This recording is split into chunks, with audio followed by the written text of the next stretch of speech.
Chers amis, bonjour. Je sais, oui, je sais. Si vous avez des ados, ben vous entendez ça 200 fois par jour. Remarquez, si vous entendez ça, c'est parce que 200 fois par jour, vous leur dites, tu sais, tu devrais... ou alors, est-ce que tu as... Oui, bon, vous voyez de quoi je parle. Vous n'avez pas d'ado? Mais je suis sûre que vous connaissez quelqu'un. Des tas de gens qui, à peine vous commencez une phrase, vous êtes arrivé à la moitié de la phrase, et oui, je sais, je sais, je sais. Ah là, il y a quelque chose d'extraordinaire quand même. Comment se fait-il qu'on soit obligé de répéter sans arrêt la même chose à des gens qui savent ce qu'on est en train de leur dire? Eh bien, c'est précisément ce que je voudrais évoquer avec vous aujourd'hui. C'est parce qu'il y a une énorme différence, je dirais qu'il y a un océan entre le fait de savoir et le fait d'avoir conscience. Et ce ne sont pas que des mots. Je sais qu'est-ce qu'il y a derrière ça. Il y a derrière ça ce concept-là, j'en ai déjà entendu parler 200 fois. Qu'est-ce qu'il y a derrière le fait d'avoir conscience? C'est s'être approprié dans son intériorité l'accès au concept. Je vais vous donner un exemple qui va vous permettre de comprendre. Tous les exemples ne sont pas faciles à comprendre, mais là, je vais prendre un exemple didactique. Je peux vous parler pendant des heures de la multiplication. Mais ça ne prouve pas qu'au bout de 2 heures que je vous parle de la multiplication, vous aurez compris le concept de la multiplication. Alors vous allez me dire, la multiplication, ok. Alors parlons, je ne sais pas moi, des intégrales. Parlons des similitudes mathématiques. Parlons de toutes ces choses extrêmement casse-tête. Pendant 1 heure. Et au bout d'1 heure, vous en aurez entendu parler. Mentalement, intellectuellement, vous saurez ce que c'est qu'une intégrale, vous saurez ce que c'est qu'un logarithme, vous saurez ce que c'est qu'une similitude, vous saurez ce que c'est qu'une matrice, je ne sais pas moi, prenons des objets mathématiques. Eh ouais, mais est-ce que vous aurez vraiment réussi à accéder à ce concept? Est-ce que vraiment, au bout d'1 heure que je vais vous raconter la vie de l'intégrale, vous aurez compris ce que c'est qu'une intégrale, compris quel est le geste de l'intégrale, compris comment résoudre une intégrale? Ben non, c'est bien le problème de tous les profs de maths, qui font des cours de maths pendant des heures pour expliquer à leurs élèves ce que c'est que telle ou telle chose. Et au bout du compte, les élèves n'y ont rien compris. Pourquoi? Parce que même s'ils apprennent leur cours par cœur, même s'ils sont capables de reproduire intégralement et nickel le processus d'exercice que leur a donné le prof, ils n'ont peut-être pas réussi à connecter au concept mathématique que le prof est en train de leur enseigner. Bon, alors j'ai pris l'exemple des mathématiques, ça pourrait être aussi n'importe quoi d'autre. Il y a des concepts. Un concept, c'est quelque chose de vivant. C'est un être vivant, je dirais, un concept. Et ce concept, vous le connaissez au sens biblique du terme ou vous ne le connaissez pas. Si vous en avez seulement entendu parler, qu'on vous l'a seulement décrit et que vous êtes seulement capable de répéter ce qu'on vous a dit de lui, vous ne connaissez pas le concept. C'est la même chose pour une personne. Je peux vous parler de quelqu'un pendant fort longtemps, vous décrire cette personne, vous dire que cette personne a telle couleur de cheveux, que ses yeux sont comme ceci, que la forme de son visage est comme cela, que son sourire, etc., que ses épaules, etc., que ses mains, je ne sais quoi, que son corps, ceci, cela, que ses pieds... Bon, je peux vous décrire cette personne longuement. Et au bout du compte, est-ce que vous allez la connaître? Est-ce que cette personne, vous êtes lié avec elle? Est-ce que vous la connaissez? Eh bien non, pas du tout. Donc vous avez compris, la différence entre savoir quelque chose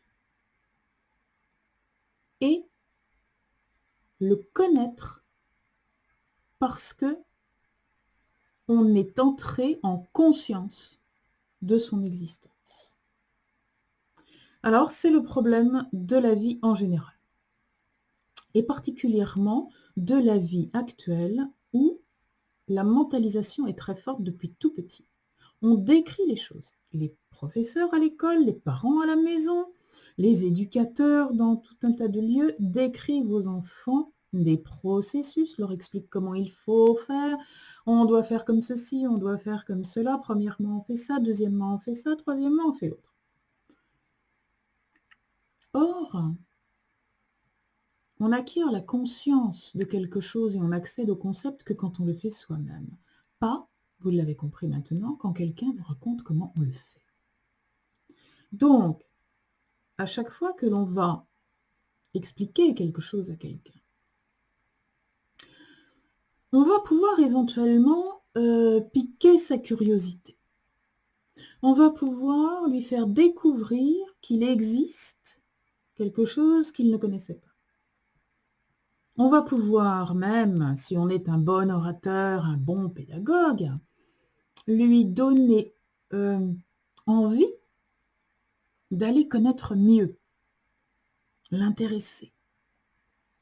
Mais la connaissance, contrairement au savoir, la connaissance ne s'acquiert que par l'expérience personnelle et individuelle. Elle ne s'acquiert que par la pratique. Vous comprenez bien que je peux vous raconter comment faire pour tenir un pinceau, pour le tremper dans la peinture, et vous dire que, en fait, la base de la peinture, c'est, avec les poils du pinceau, d'étaler la couleur sur le substrat, le support. Est-ce que pour autant, une fois que je vous aurai dit ça, ça va faire de vous un Picasso ou un Renoir? Je ne le crois pas. Est-ce que vous comprenez la différence?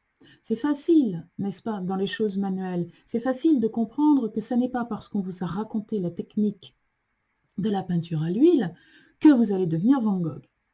Que ce n'est pas parce qu'on vous a raconté comment il fallait jouer du clavecin que vous allez devenir Mozart. Eh bien,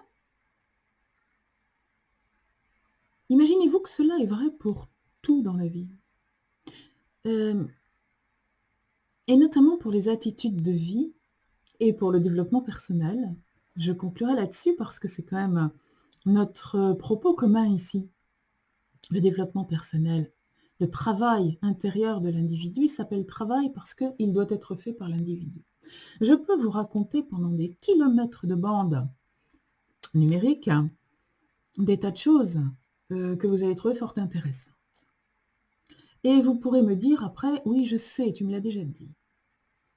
Mais pour autant, ce que je voudrais vous faire percevoir ici aujourd'hui, c'est que tant que vous n'aurez pas vous-même mis la main à la pâte, tant que vous n'aurez pas vous-même modelé le concept dont nous avons parlé ensemble, il ne vous appartiendra pas. Vous ne le connaîtrez pas et vous ne serez pas lié à lui. Vous n'aurez connaissance de cette chose-là que de manière virtuelle par mon intermédiaire.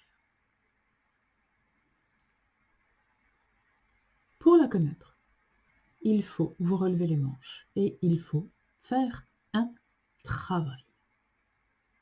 Le travail d'apprentissage est nécessaire pour accéder à la connaissance et à la conscience. Le savoir, c'est facile. Ça permet de briller en société. On peut dire des tas de trucs. Le savoir, c'est comme Hollywood, vous savez. Hollywood, on y tourne plein de films.